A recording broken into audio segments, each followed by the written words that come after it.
Ladies and gentlemen, good day and welcome to Tejas Networks earnings conference call hosted by Emkay Global Financial Services Limited.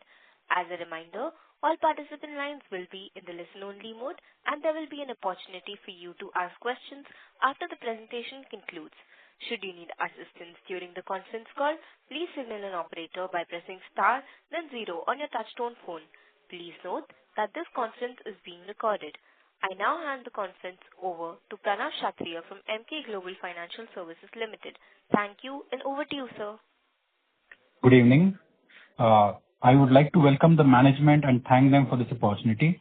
We have with us today Mr. Arnav Roy, Executive Director and Chief Operating Officer, Mr. Sumit Dhingra, Chief Financial Officer, Dr. Kumar N. Sivaraman, Chief Technology Officer, and Mr. Sanjay Malik, Chief Strategy and Business Officer.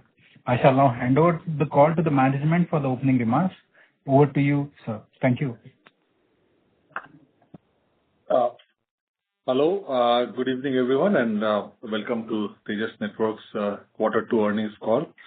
I'm on the first slide. Our Q2 revenue was 262 crores as opposed to 202 crores in Quarter 1. Profit after tax was a loss of 307 crores as opposed to a loss of 194 crores in Quarter 1. And this loss included inventory and warranty-related provisions of 190 crores, and we will be discussing the details later on. We ended the quarter with an order book of 1,200 crores as opposed to 1,241 crores in Q1. Our revenue mix for the quarter was, again, 79% of our revenues were in India and 21% international. Our order book mix was largely India, 93%, and 7% international. So in summary, in Q2, one of the reasons for the smaller revenue and bookings was the delay in the receipt of 4G, BSNL 4G add-on PO of 1,500 crores for 18K sites. As we had mentioned earlier, TCS has received the APO, but it has not yet got converted into PO, and we are waiting for BSNL, who has just launched this service across 97,000 sites. And as soon as we're ready to take in the additional equipment for deployment, that's the time when we expect the POs to be issued. The quarter's revenue was led by key shipments to our India private customers and international customers. And the 190 crores of additional provisions were through the expenses. And I've included the provision due to manufacturing process losses, which happened during the large manufacturing that we do, and as well as additional provisions for warranty and inventory obsolescence. So total of 190 crores was additional provision that was done for the quarter. A few highlights for the quarter. For our wireless business, the big event was the inauguration of BSNL's nationwide 4G network by the Honorable Prime Minister. And as of today, 97,500 cell towers are running on our 4G RAN products. So this has been a very, very significant achievement. In launching this network, we have become the fifth country in the world to have a complete 4G, 5G technology stack. This network is carrying 4 petabytes of data and has 26 million active subscribers. So it is carrying network traffic to scale and has been performing extremely well, in all metrics, in all kind of, all comparisons that you can think of. We recently had the Indian Mobile Congress event, and during that event, we launched our new 64T, 64-hour massive MIMO radio, and this was launched by the Honorable MOC. We also successfully completed our first 5G RAN deployment under BSNL's captive non-public network program in a coal mine in MP. We also successfully completed 4G 5G RAN POC in a mobile operator's network in South Asia, and we expect to convert into a successful commercial order for this network.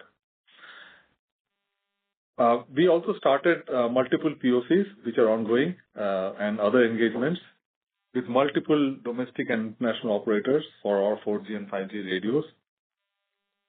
And finally, our SDR chip, the SL3000, has been integrated into multiple smartphones, feature phones, and laptops. And this is going to be a boost for the D2M, the direct-to-mobile application that we are pioneers of, both in terms of end devices as well as the radio transmission equipment. For the wireless business, we won the additional BharatNet Phase 3 orders from multiple system integration partners for our IP/MPLS routers, and we have now are going to be the supplier of the largest number of packages for BharatNet Phase 3.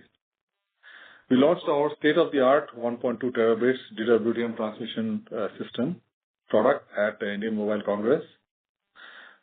We won multiple 400 gig deployments for customers in India, Europe, Cambodia, Ghana, Nigeria. We deployed our first 10 gig CPON or combo PON solution in Europe, and we continue to receive expansion orders from private telcos in India. A few other updates. Dr. Randeep Thakur joined our board as non-executive and non-independent director. Dr. Thakur is the CEO and MD of Tata Electronics with over 40 years of experience in the semiconductor industry. He was the president of Intel Foundry Services and corporate VP and Chief Supply Chain Officer in Intel Corporation. He has held leadership positions in Applied Materials, SanDisk, Micron Electronics, etc. And we hope to leverage his extensive industry experience in guiding us in our product strategy, in our semiconductor strategy, as well as evolving our supply chain strategy. Tejas was one of the other highlights. Tejas was shortlisted as a finalist of the 2025 Network X Awards in Paris in the category of most innovative optical transport use case for our intelligent alien wavelength solution, with which we have won multiple customer network opportunities based on this technology. During the quarter, we filed 39 patents, and the total number of patents stands at 587. I will now hand it over to our CFO, Sumit, to walk you through the detailed financials. Thanks, Arnab. Good evening, everyone. Our financial update for the quarter is as follows. For the quarter 2, we did a revenue of 262 crores compared to 202 crores in the previous quarter, which implies a quarter-on-quarter growth of about 30%.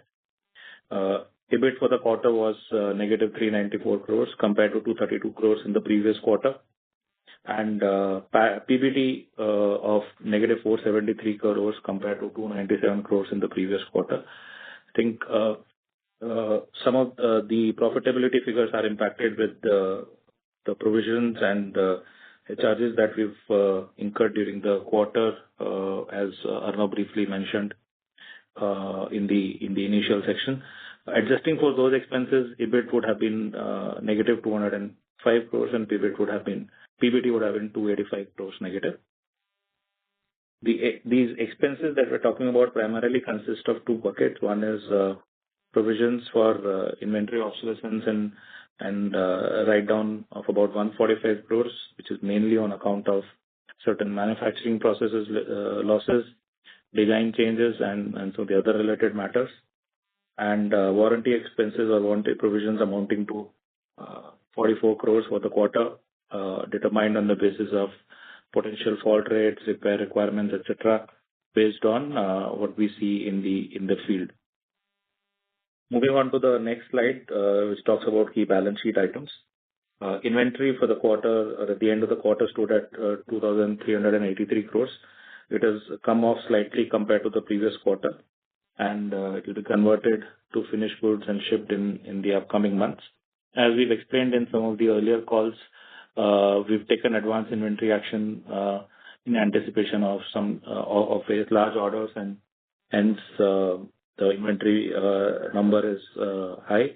And as those orders materialize, we'll sort of be able to convert into finished goods and ship them out. Receivables for the end of the quarter stood at 4,026 crores. We collected 700 crores during the quarter, and receivables, I think, continue to be on the higher side on account of BSNL 4G order-related collections that are linked to certain milestones, which will get completed over the next 2 to 3 quarters. We expect to get a significant amount of these collections through during this year. Payables have come down from 580 crores to 355 crores, and borrowings for the quarter, at the end of the quarter, stood at 4,156 crores. A large part of these borrowings is for working capital purposes, mainly for because of higher inventory and receivables, and is expected to come down as we realize the working capital. Partly this borrowing is also on account of capex that we've been incurring in ramping up our product portfolio. With this, I'll just hand over to Arnab to talk. Yeah.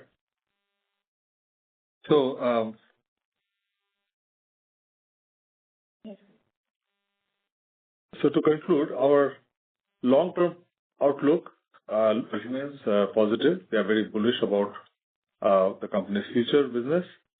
The drivers for our business still remain strong, and there are rapid technology transitions that are happening, which give us the opportunity to enter new customer accounts and new territories as as we evolve our product portfolio in line with those changes. So from a trend perspective, the data consumption, both fixed and mobile, continue to grow rapidly. New AI applications are driving traffic growth across the networks. 5G deployment will predicted to continue till 2030, when the 6G standardization comes in. And 4G deployments are still expanding in emerging markets. So both of these give us a good opportunity to grow our wireless business in international markets. There are massive investments happening in AI data centers, driving huge connectivity requirements, which will drive our networking business. 400 gig WDM is growing rapidly, and there is early adoption of 800 gig WDM, which is happening, and our products are in time and proven to leverage this growth that is happening in the backbone connectivity business. 10 gigabit PON is starting to pick up in emerging markets, and 50 gigabit PON is getting deployed in advanced markets. So our product portfolio which has the 10 gig Pro products, and as we are working on a roadmap for developing a 50 gig products, these are in line with the emerging growth of these products in these markets.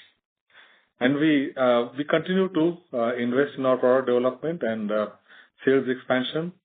There's a lot of activity which is happening on the wireless front, and I'll hand it over to Kumar to kind of talk through our wireless plan. Thank you, Arnab. So we've completed deployment of the 4G network at BSNL. Arnab talked about that. And those radios are upgradable to 5G in whatever band they are. However, since that, over the last 2 years, we've been working on a brand new portfolio of both the radios and the baseband unit that goes at the bottom of the tower for 5G. So we've developed radios in the entire frequency band going from 450 megahertz at the low end to 4.9 gigahertz at the highest end. The radios in 3.5 and 4.9 are massive MIMO radios. We exhibited some of them at IMC. And the massive MIMO radio in particular that we have at 3.5 gigahertz, which is also the India band for 5G, is 64 TR, 64 transmitters, 64 receivers, has 320 watts of power, and matches the best in industry that is available today. Okay. In addition, in order to be able to address the global market for 5G, we are developing variations for every continent that we are engaged in. So, for example, for 700 megahertz, we have the radio for India, which is in band 28. We have a variation of the radio for Africa, which is in band 20, as well as one for Latin America, which is band 12. They're all nearby. So we're investing in products, especially radios, to address the entire market worldwide. We're also ensuring these are state-of-the-art and competitive with the best available. There are also two schools of thought when it comes to 5G. One is the traditional 3GPP, where the entire radio network comes from one vendor. There is also the Open RAN movement. There's an ORAN alliance where you try to separate the radio from the rest of the access network, which is called the CUDU, the Cloud Unit Distributed Unit. So we are investing in both. We are ORAN compliant. We're also, we can also deploy as per the 3GPP architecture. When it comes to ORAN, in order to be able to, interoperate with multiple other partners, we have partnered with both NEC and Rakuten to address the ORAN market. In particular, with Rakuten, we can supply our radio units and their CUDU software, and with that, we can address customers worldwide who are looking at ORAN. While we are deploying 5G today in most markets, we are also deploying 4G in markets such as Africa, where there is a lot of 4G yet to be deployed. The world is also looking at 6G, and in particular, India is looking to lead in 6G. The government has made announcements that we should lead the world in 6G while we are marching with them in 5G.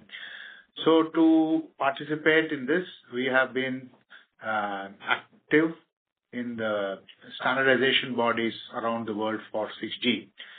Primarily 3GPP, but also the ORAN Alliance, something called TIP.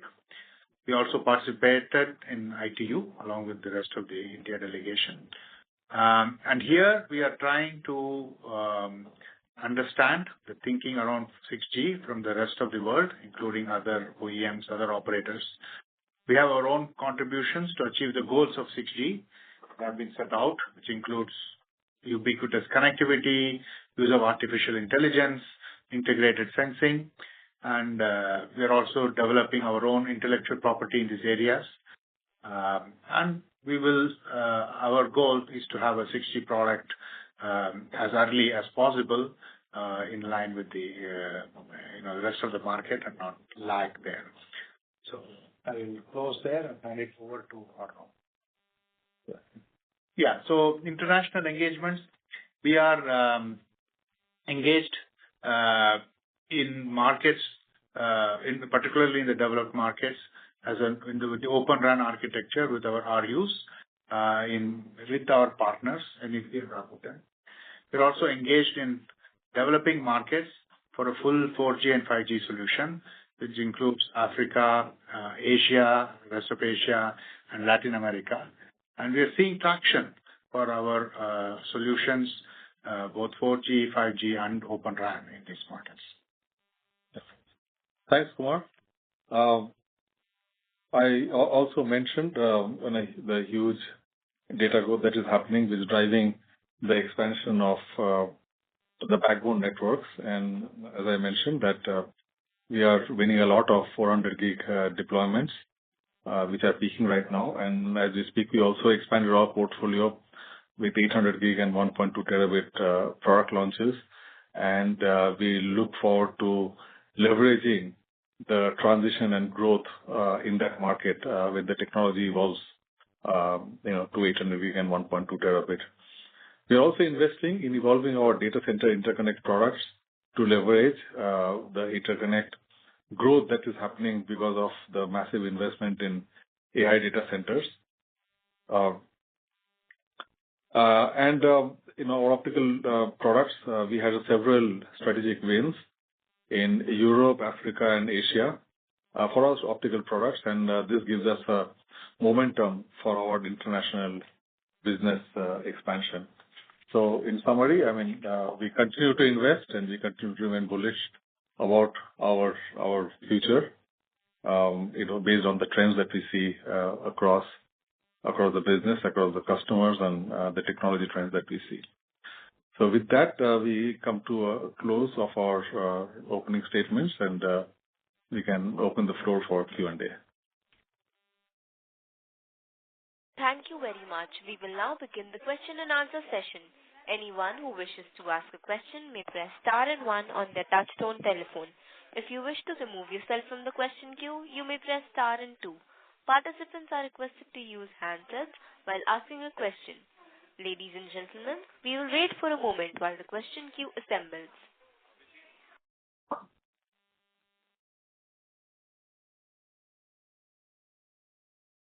The first question is from the line of Hiren Kumar Thakur Lal Desai, an individual investor. Please go ahead. Yeah, hello. Can you hear me? Yes. Yes, we can hear you. Yeah. So my question really is the fact that now I think we are pretty much done with the BSNL order, although the add-on is likely and maybe 5G upgrade is likely. But in the absence of end business, do you have an estimate of what is our run rate revenue required for the breaking? Given that we have larger R&D investments, etc.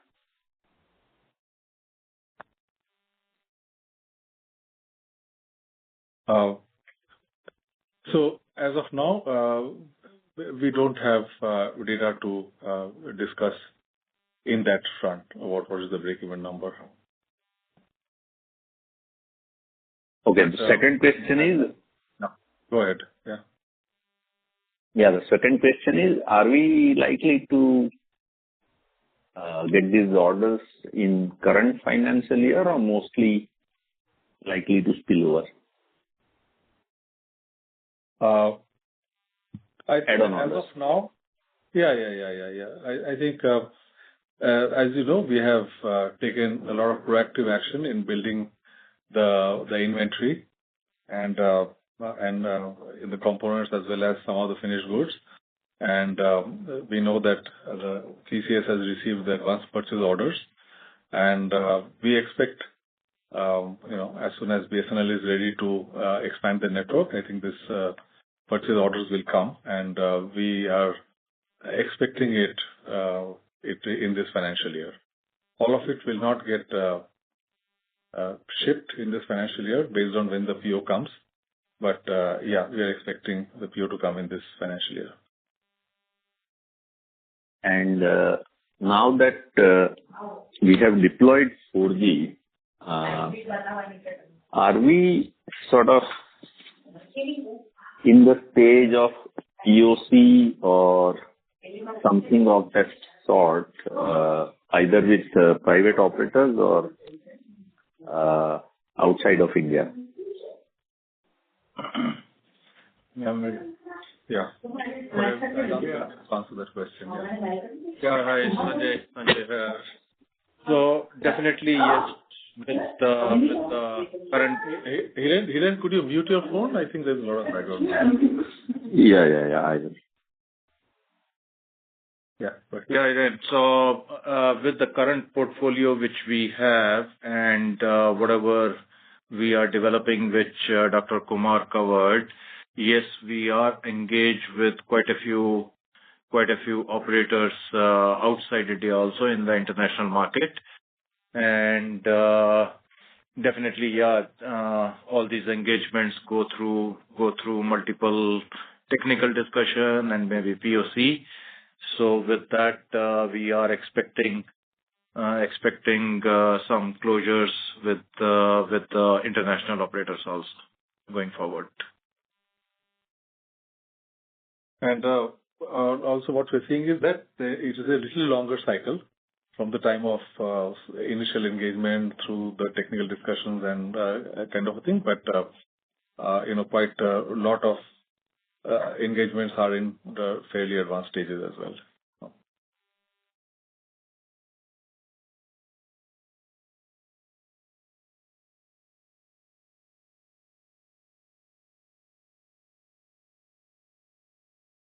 Yeah, Hiren, you're on mute in case you're asking anything on follow. Yeah. Sorry. Yeah. So one last question is, this quarter and last quarter, previous quarter, we had some of this write-downs of, some manufacturing-related losses or inventory, as you mentioned. Are we pretty much done with it, or it might go on for another quarter or so? I think, some of these aspects related to inventory evaluation for realizable value, for obsolescence, and marketability, etc. These are ongoing efforts that keep happening for us and for everybody else in the manufacturing domain. So to that extent, I think whether it is related to obsolescence, whether it is related to scrap related or design changes, all those evaluations are an ongoing affair.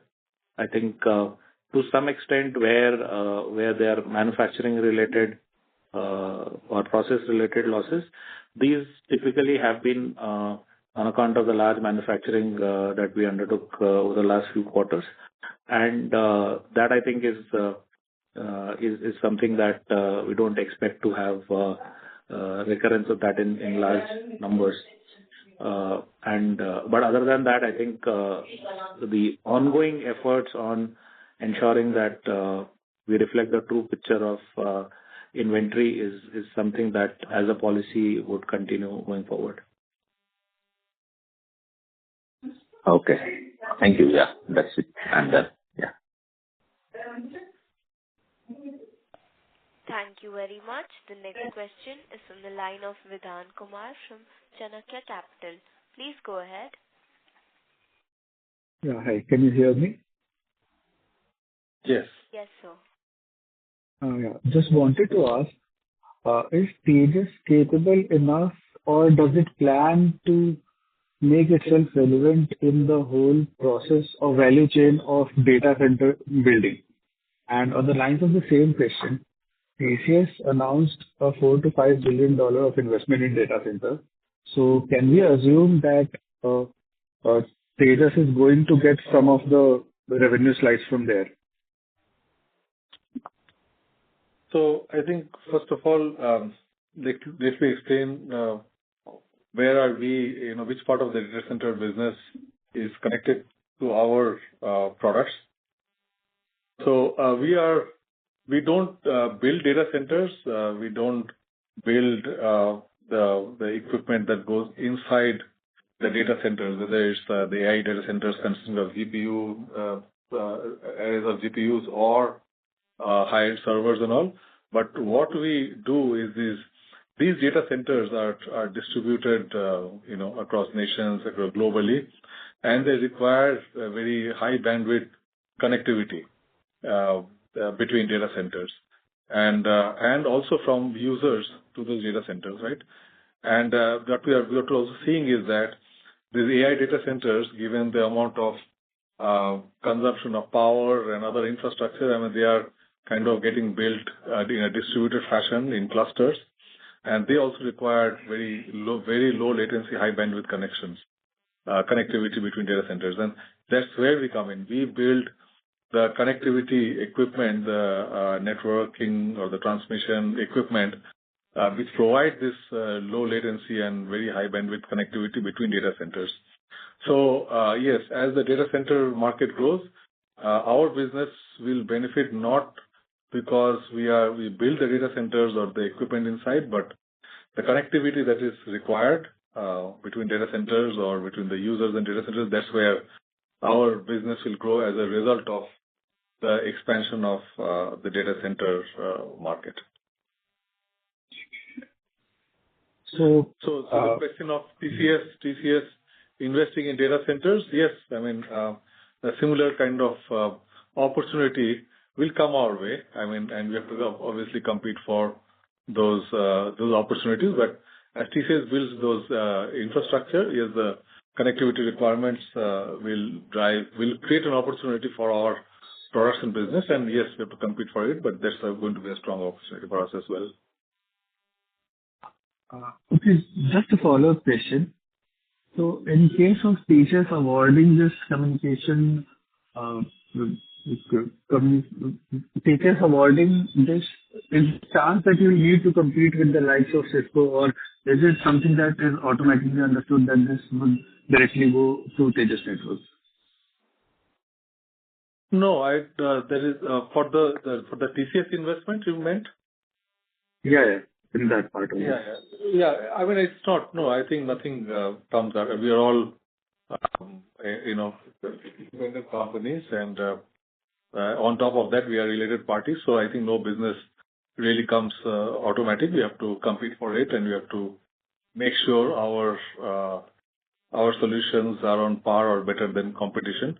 But yes, the thing is that we'll have the opportunity to engage in the sense that because they are part of the group, I mean, that's where it would really end, that we'll get a fair chance at bidding for those and getting an opportunity to compete. Okay. That's all from my side. Thanks.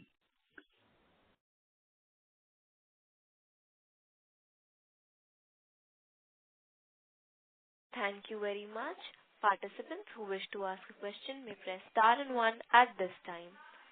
The next question is from the line of Thadavati Sai Surendra, an individual investor. Please go ahead.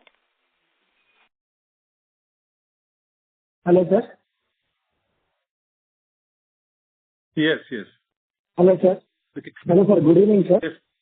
This is Sai Surendra, an investor. Congratulations on the launch of the OJA 64 massive radio. It is the great achievement for Tejas and for the India. But Q2 is some a bit soft. So can we expect some visible improvement in Q3? Actually, as you know, we don't give guidance on our on the quarter-to-quarter or yearly performance in terms of actual numbers. What we try to do is give you a general outlook of the business environment, the drivers for our business, and our own opportunities, our own investments in these areas to really leverage the opportunities that we see. So from that point of view, yes, Q2 has been soft, as you said, but the macro business environment remains strong and remains growing kind of a thing. And we are on the basis of that, even today we are continuing to invest very significantly in R&D and products and also sales expansion because we are bullish about our future and what we can leverage from the opportunities that we see.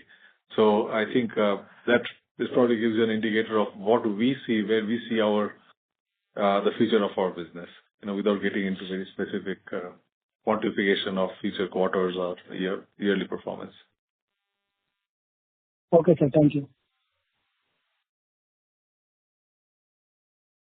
Thank you very much. The next question is from the line of Gaurav, an individual investor. Please go ahead. Good evening, everyone. Good evening. Good evening. So my question is about the future plans. So as you know, we have been making negative profit last couple of quarters, and I heard you talking about the future plans, the POs and all the ties and businesses, very optimistic plans. So I want to understand from your risk assessment, what are the top 2 risks you see, maybe let's say next 1 year, which may hinder your plans, and what is the mitigation plan you have for those risks? I think the risk would be if you are not able to execute on our plans of our product development, and if our products don't succeed in the opportunities in the trials and the opportunities that we have in hand, I would say that's the only risk that we see of not performing. The opportunities are clearly there, and it is for us to execute with our expansion plans in the international markets as well as our product development. So as long as we meet our product roadmap and are able to, and our products perform well in customer networks, in trials and POCs, I think that is where the risk mitigation really comes in, and that's the only risk that we see, and that is really under our control as well. Okay, thank you.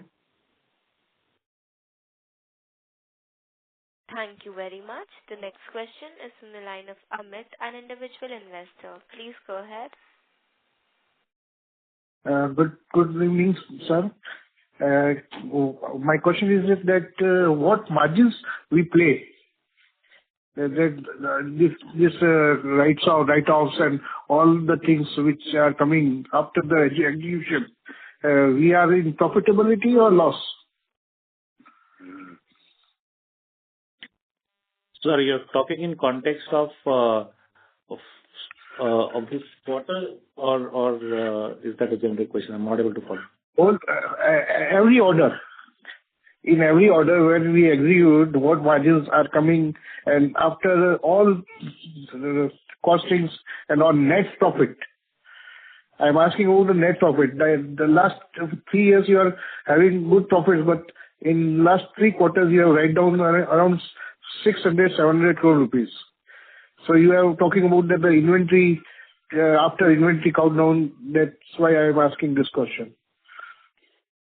So see, I think for all the projects that we bid for, and when they are at the with an underlying assumption of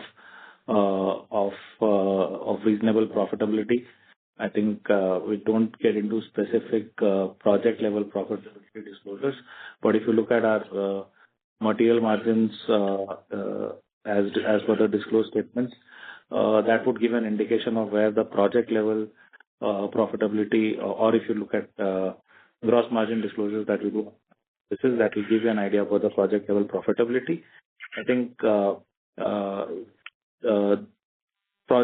I can share also is that the profitability for international deployment for international projects are typically higher than what we see from the Indian customers. But at the same time, both or all the customer segments that we have, we are able to manage good profitability levels at all the customer segments.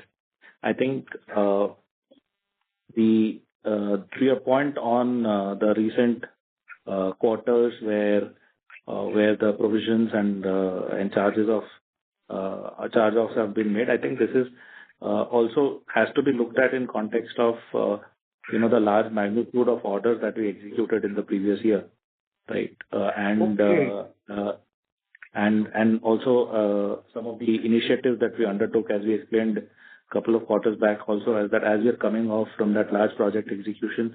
I think we undertook reviews of inventory, we undertook reviews of the manufacturing arrangements with our contract manufacturers, and some of these are stemming out of that initiative. I think my question is that in large orders, after completing all the things and all the provisions, we are in negative or profitability? No, we will not be. No, generally we don't have negative profitability for any of the projects that we execute. Okay. And second, for future, like coming 2 to 3 years, you are going to achieve good big numbers. I am not asking about the guidance, but do you see bullish nature coming, continuing, or 3 to 4 quarters languishing? Look, I think without getting into specific quarter level guidance, I think we continue to remain positive and bullish about the opportunity that we're participating in. What you see over the last 2 to 3 quarters or even a longer period, we've demonstrated our capability of our products and our execution over a large project in wireless, which was the first project that we were executing of this scale and of this nature. And also the large orders that have been executed in the previous 2 quarters, previous 2 years on the wireline side. So I think what I'm trying to say is that we have all the ingredients and all capabilities in place to benefit from the opportunity that we have in front of us. And we continue to. As an investor, am I asking that you are your past is very good, very excellent, and future you expect double, triple, or less than past? Yeah, see, as Sumit said, we do not quantify in terms of our future. No, you quantify the market. What big market you are means 10,000 crore, 20,000 crore, 50,000 crore. Which type of market you are means 4G deployment, 4G stack in international India market. What volumes will be in the market and how much you can capture?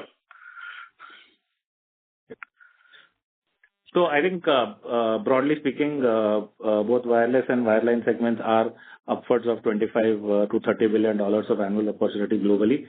And over time, we would wish to participate in a meaningful manner in this market and have a reasonable market share. Beyond that, I think it will be difficult to give any specific means 30,000 crore market is there. In billions means what? In 1,000 crores, can you please explain me?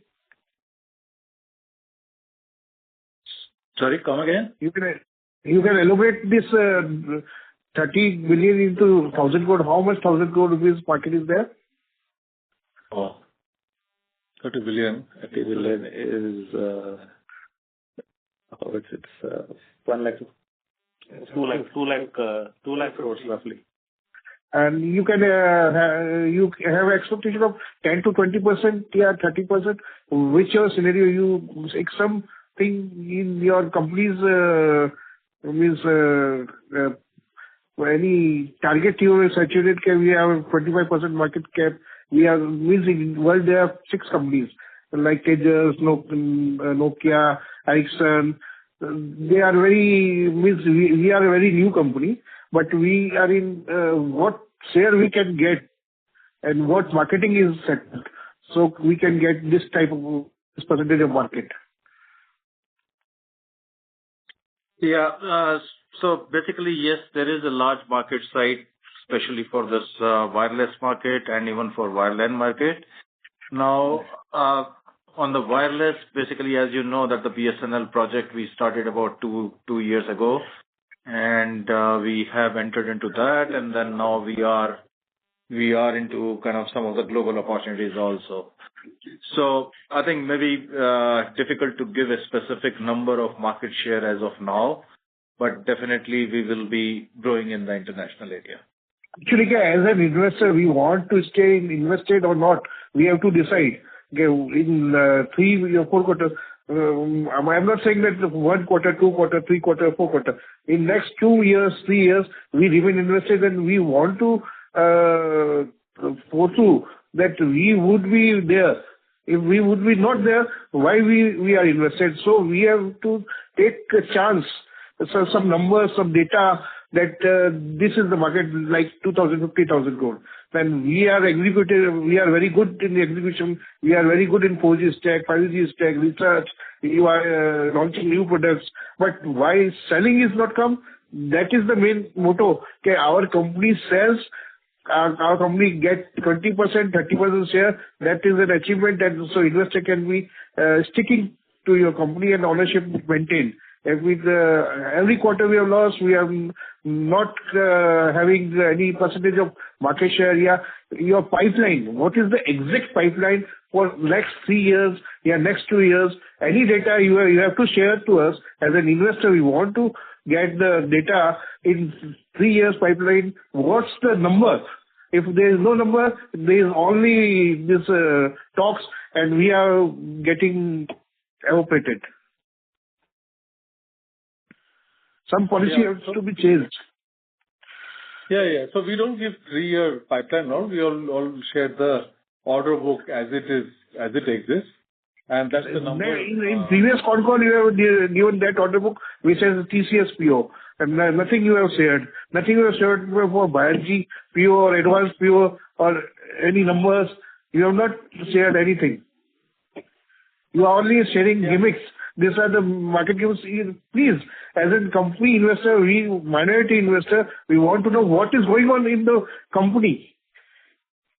We are only seeing the data in the share market, in the anticipation that company is going to be 200 rupees, 100 rupees in data. The future is very bleak. You are saying future is very bullish, but numbers are not presentable. These write-offs are very late, not at the manufacturing stage, not at the you have after completing project 3 quarters, you are writing off. It is not a good thing. Yeah, I think thanks for your question. I understand your frustration. Yes, corporate governance is very necessary, and lakh investors, minority investors are there. There is no the words, no guidance, nothing. Your management is giving us. We are in the black only. What is the white? We don't know what is going on. Every quarter write-downs, every quarter finance costs, every quarter, ठीक है, government का पैसा late आता है, but you have to follow up, and the timeline is there when milestone will coming in 3rd quarter, 4th quarter, 5th quarter, 80 crore rupees, every quarter interest is paid. Why? You have to get the investor know that in 4th quarter, in this financial year, we will close our debtors, and what, sir, we have to get a complete guidance on this. Yeah, I understand. I think we try to be as transparent as we can. When Tata Group company disclosures are not made, it is not good, sir. No, please. Sir, every company has to be. I am also an accounting professional. If I am not giving my numbers to my owners or anybody, and I am उसको paper के नीचे दबाने की कोशिश करूंगा तो कभी सच बाहर आएगा जब कंपनी खत्म हो चुकी होगी. आप रिसर्च कर रहे हो उसका कोई मतलब नहीं है. आपका R&D अच्छा है, आपका सब कुछ अच्छा है, आपको प्राइम मिनिस्टर से अच्छा मिल गया, पर यहाँ पे तो बिजनेस में तो पैसा होता है सर. EPS होती है और कुछ नहीं होता है sir. At the last is EPS. What is company? इसकी नेटवर्थ खत्म हो रही है, जारी है. You are eroding. You are the stage of means your reserve surplus is 3,300 crore. From this 500 crore is minus. And at what quarter you are multiplying or decreasing the reserve surplus? Yeah. So I think thank you for all your questions. I think we have disclosed whatever we can disclose with the. But not in fair manner, sir. Today, many companies are giving, like and Zomato, कोई भी अच्छा listed company हो, they are giving very fair practices. As in Tata Group company, you are not giving full. ये तो government के tender लेके sir government वाली भाषा में बात करने लग गए आप. No, I think we have right from the beginning. We don't give guidance except for the environment. Why you don't give guidance? And I'd like to, I think it is really time that we give. There are other people who will also have questions. So I really request you to. Okay. Thanks, sir. Please, quarter-on-quarter guidance needed. Quarter-on-quarter guidance needed. Sure. Thank you. Could you give a chance to the others in the queue, please? Yeah. Thank you very much. As there are no further questions, I would now like to hand the conference over to management for closing comments. Yeah. So once again, thanks everyone for participating in the call, and I look forward to interacting with you all at the end of Q3 as well. Thank you very much. On behalf of Emkay Global Financial Services Limited, that concludes this conference. Thank you for joining us, and you may now disconnect your line. If you found this video helpful, please like, share and subscribe to Concall India for latest upcoming Concall.